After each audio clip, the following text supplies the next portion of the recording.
Hello, my name is Trevor and I am Chair of Elam School Governors. I'm going to read you a seriously silly story by Lawrence Anholt and Arthur Robbins. This story is called Snow White and the Seven Aliens. Some of it may sound familiar. Snow White dreamed of becoming a pop star. She wanted to be number one in the charts, just like her hero, Hank Hunk from Boy Snog. Snow White had a beautiful voice. She was a great dancer too, and she could even write her own songs. Only one thing stood in her way, her wicked stepmother.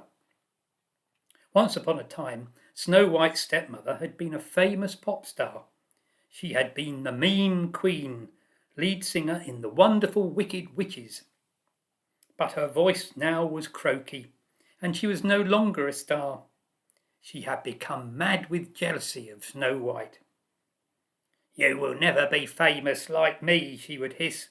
"You look too ordinary. You don't even have a band, and besides, your nose is too small."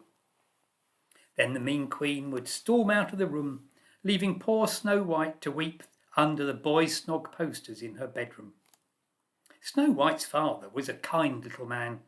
He liked doing jigsaw puzzles and making small plasticine models.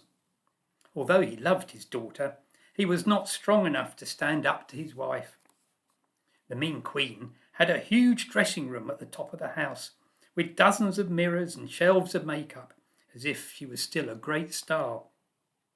And sometimes she forced her poor husband to sit behind the dressing table mirror and tell her that she was still beautiful. "Mirror, mirror on the wall, who has the cutest nose of all?" And from behind the mirror, her terrified husband would reply, "Mean Queen, you look a treat, with a nose as perfect as a boiled sweet."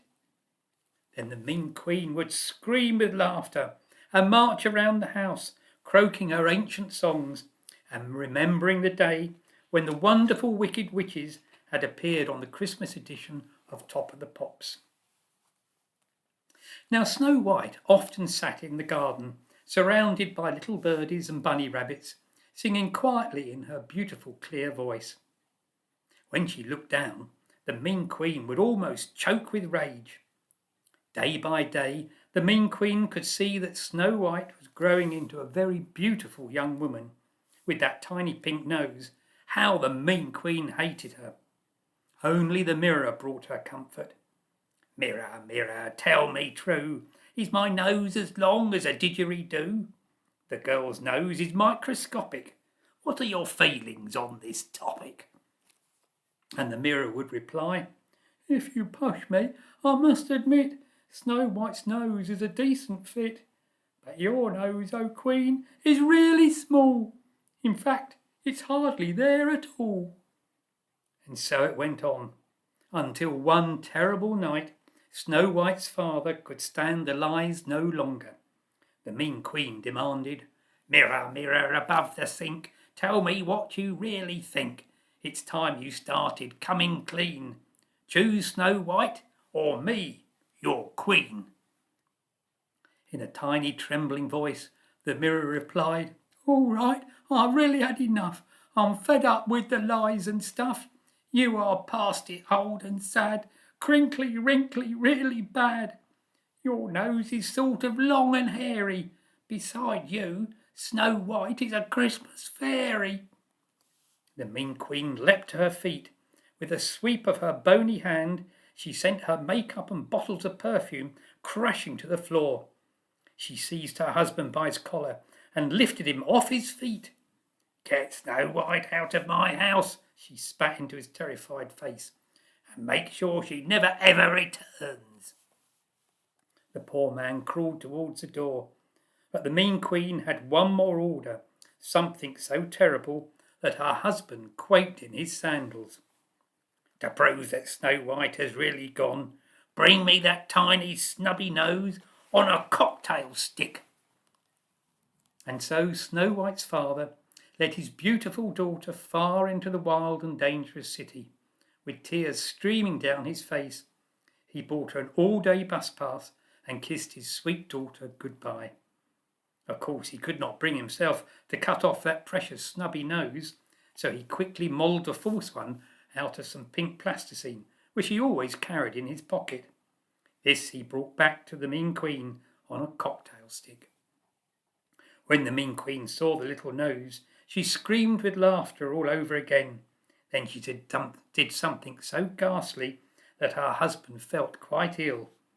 She took the plasticine nose, dipped it in mayonnaise, and ate it, served with a side salad and French fries. She said, licking her lips. Tasty. Meanwhile, poor Snow White wandered through the city, lost and alone. It grew dark, and she started to feel afraid. She saw a dim green light between the buildings in the distance, and faint with hunger, she stumbled towards it and found herself in a clearing by a car park. There, in front of her, was a gleaming silver spacecraft. A little ladder led up to the door with a flashing neon sign which said, "Swinging Spaceship Nightclub." Under this was pinned another smaller notice. This one read, "Cleaner wanted. Apply within." Too tired to feel afraid, Snow White pushed the bell. Quietly the door slid open, and she stepped nervously inside. And so it was that Snow White began her new life as a cleaner at the Swinging Spaceship Nightclub.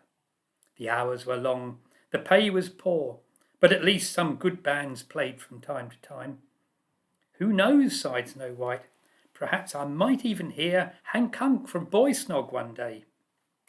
One evening Snow White was told to prepare the dressing room for a special band who would be playing that night. In the dressing room she found 7 identical chairs. Laid neatly on the 7 identical chairs were 7 identical space helmets. "I wonder who will be changing in here," she thought. Just then she heard strange voices singing outside in the corridor. Hi ho, it's off to space we go." What an awful song, thought Snow White. I wonder who wrote those terrible lyrics. The door opened, and in stepped 7 of the most extraordinary creatures Snow White had ever seen. "Hi," said the first stranger. "We are the 7 aliens. We are booked to perform tonight. We are number 4324 in the pop charts. Meet the band." And they introduced themselves. "I'm Scotty." "I'm Spotty." "I'm Snotty." "I'm Dotty." "I'm Potty." "And I'm Grotty." "And what about you?" laughed Snow White, pointing at the very funny-looking alien who had spoken to her first. "What is your name?" "He's Botty!" shouted all the other aliens together. "Well," giggled Snow White, "I'm very pleased to meet you. Now, if you like, I will polish your space helmets before you go on stage." While Snow White polished, she sang a sad and beautiful song. The 7 aliens were entranced. "That was wonderful," gurgled Grotty when she had finished. "Tell us your name." "I'm Snow White," said Snow White. "Oh, Snow White," sniffed Snotty. "The truth is we cannot sing for a toffee, and the only words that we can write are hi ho, hi ho. If you would join our band, we would blast up the charts like a rocket into space." And so it was that Snow White and the 7 aliens played their very first gig at the Swinging Spaceship Nightclub.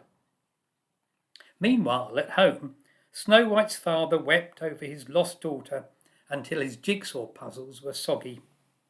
The Mean Queen, on the other hand, was in a very good mood. She went to admire herself in her magic mirror.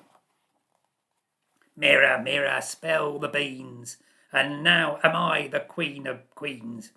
Now Snow White's nose is in my tummy, you must admit I look quite yummy."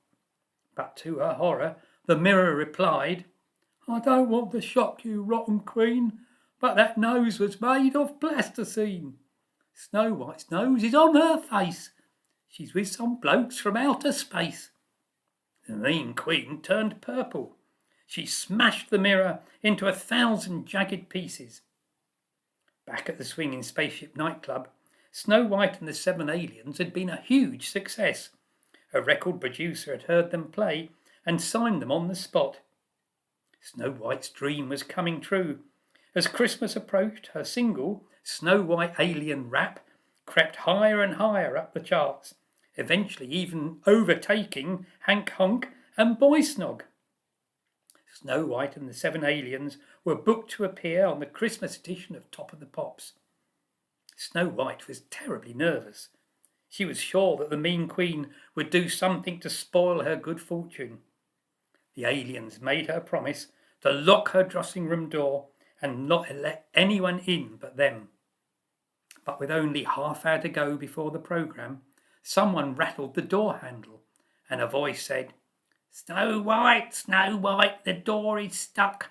It's Hank Hunk here to wish you luck." Snow White thought the voice sounded a little strange, but she just had to see if it really was Hank Hunk from Boy Snog come to see her. She opened the door a tiny crack, and in burst a tall figure with blonde hair. It sort of looked like Hank Hunk, but surely there was something strange about his nose. "So you're a pop star now, Snow White, but you will surely faint with fright. Your band are weird, your song is crummy, you're freeze on stage like a plastic dummy. The world will watch you on TV, but you'll never be as good as me." Alas, it was the mean queen. When the aliens came to collect Snow White, they found her completely frozen with stage fright.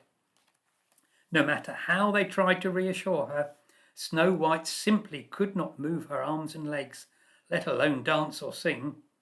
In despair, they carried her like a statue out of the dressing room and laid her gently on the stage. There, poor Snow White. "It's no use," bawled Botty. "We'll have to sing hi ho, hi ho." The programme started. "Fantabulous Christmas greetings, pop fans," called the announcer. "We've got a sensational seasonal lineup for you, including the incredible new discovery, Snow White and those 7 extremely strange aliens. We've also got Hank Hunk and Boy Snog later." Snow White was unable to move. To the 7 aliens it seemed like 100 years passed by. Then, at the back of the studio, someone began to push his way through the crowd. "Let me through," he said.